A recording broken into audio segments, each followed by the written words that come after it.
Hello and welcome to, I suppose, what is a crossover between my media vlogs that I do and our Scribbles podcast.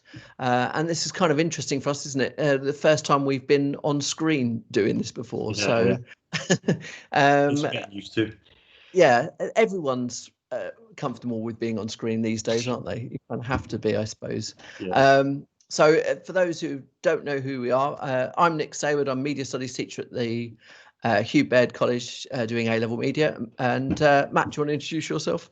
Yeah, I'm Matt O'Regan. I teach film at Hugh Baird College as well, the South Sefton campus. And so, as I said, we've been doing these sort of podcasts about film and media and stuff on and off for a few years. And I've this year been doing my own vlog on media related stuff. And this is a sort of a hybrid of both those things. And it's a very specific video that's going to be the first, we hope, of around about, I suppose, a dozen videos. All about the film director Christopher Nolan.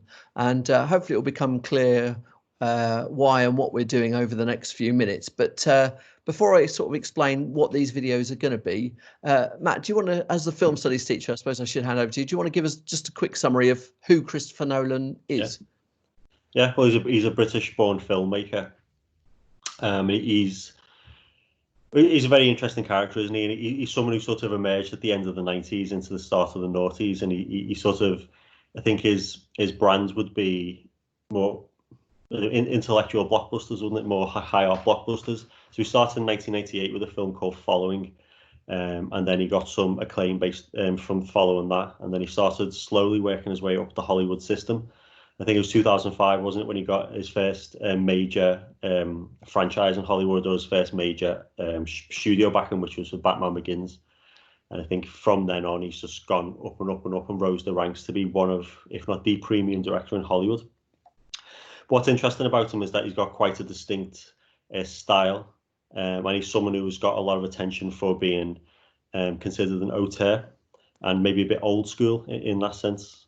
Yeah, I think that's an excellent. I wouldn't have been able to do that in 2 minutes, because also, apart from being, as you said, a sort of one of the premier most filmmakers in Hollywood, being British born, he's also a favourite of both of ours, isn't he? He's someone we've talked about and enjoyed the films of sort of since we first knew each other, and so. Well, we're getting 10 years later, we're still talking about him enjoying his films.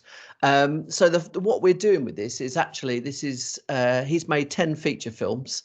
And this is kind of, I suppose, a little bit of a reaction to lockdown. And it's going to follow the format, not of a film show, but of Match of the Day. Have you seen Match of the Day, Matt, since we've been in lockdown at all? I've seen a couple. I watched one with Ian Wright because he was talking about Everton. Right. I think that may be the only one of the new format. Okay, so we're in lockdown. Basically, what they were doing, it was obviously no football on. So Gary Lineker was hosting, and he was doing a video link up with Ian Wright and Alan Shearer.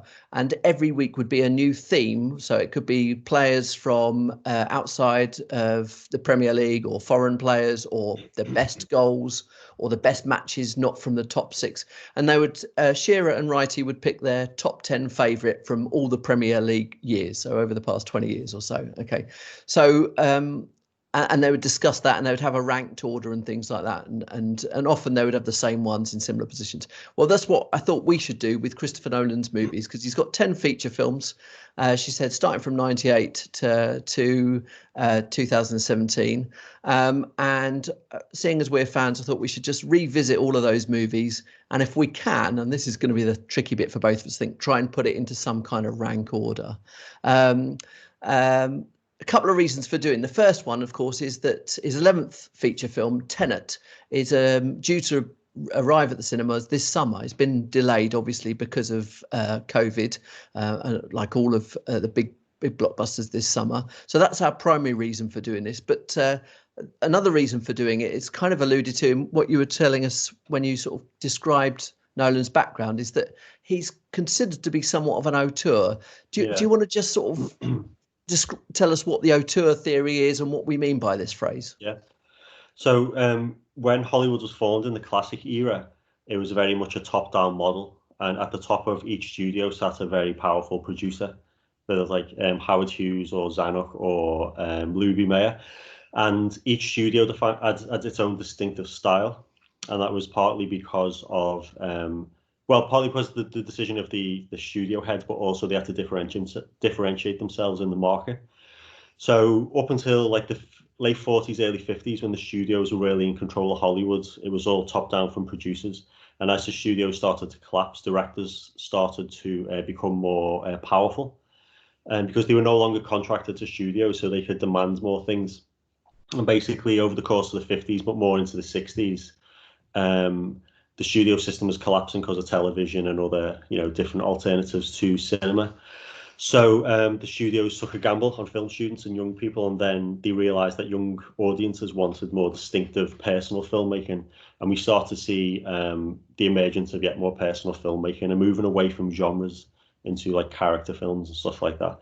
So the Auteur Theory was emerged in France in the 1950s, but it was codified by Andrew Sarris, and it's basically an attempt to classify directors based on ability and rank directors. And just what Sarah said is it's trying to apply a scientific model to a creative medium. It's got lots of critics, but the three key tenets to be an auteur or a master filmmaker are: you must have technical competence, which it's a bit of a strange one because you have to be technically competent to work in Hollywood and make films. The second one is reoccurring features or signatures, which Nolan definitely has. And the third one is a more abstract concept called interior meaning. And that's basically, is the director the soul or the primary creative force behind the film?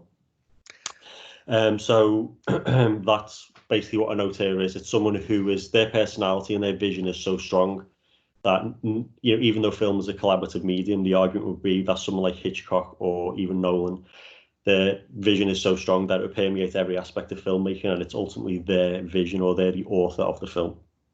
And it's through looking at a canon of work that you discover this. I know that the word I always like when auteur theory is talked about is preoccupations. Yeah. This rather than, it's almost suggests there's an unconscious thematic unity between the films. Like these filmmakers don't have a choice. They almost make films about a certain theme or idea without realizing they're doing it. I love that idea, that because it turns them more into this sort of artist.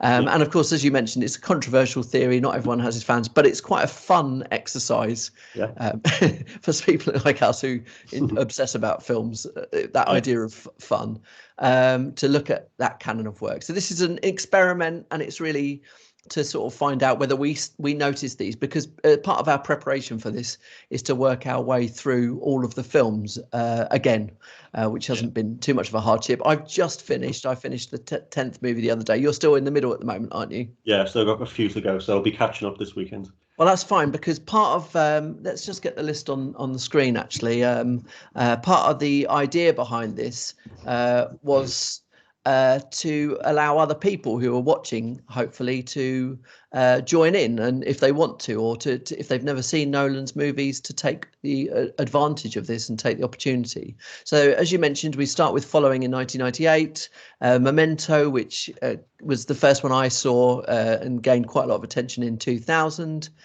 Insomnia in 2002. Then, as you mentioned, Batman Begins was the first big blockbuster that he got handed, which actually became a trilogy, or to use today's parlance, a franchise, with The Dark Knight and The Dark Knight Rises 2008, 2012. In between there, you've got two really, really interesting movies in The Prestige and Inception. And then since he finished his trilogy, he's made three other films: Interstellar in 2014, Dunkirk 2017, and as I mentioned before, Tenet, which comes out in August. So it's an incredible body of work, really. And it's been fantastic to watch again. So if people at home want to watch along, then I would start at the beginning and start making your way through. It's always best to, that's something I've realised watching the films again. If you're thinking about auteur study or trying to chart or see a progression of a director, it's very, very difficult to do. Even if you've seen all the work out of order, it's very difficult to do without seeing it like evolve in front of your eyes. It's been quite an enlightening experience watching them in order. Definitely. And there's also, what's been difficult, I think, having finished it now, and what's going to make it really difficult to give a rank order, because I've already rewritten and screwed up and thrown away my list about 6 or 7 times, is as sort of students of film, there are films in there that are of a really high quality and deserve the plaudits they got and the critical reception, but there are also quite personal favorites as well. There are certain movies that have a real personal resonance, so distinguishing between my own sort of heart over head and the rest of it has been really tricky for me. But at the end of the day, I guess the rank order bit is a bit of fun. Yeah, I was probably say we're not trying to be definitive. It's more personal preference, isn't it, Ron? Definitely. So it's just an excuse to do 10 little videos that analyze each of the movies, and we hope we'll end up with the final video being us reviewing Tenet and giving our opinions on that and seeing where that fits in the new rank order of 11. But excellent. All right, thanks very much, Matt.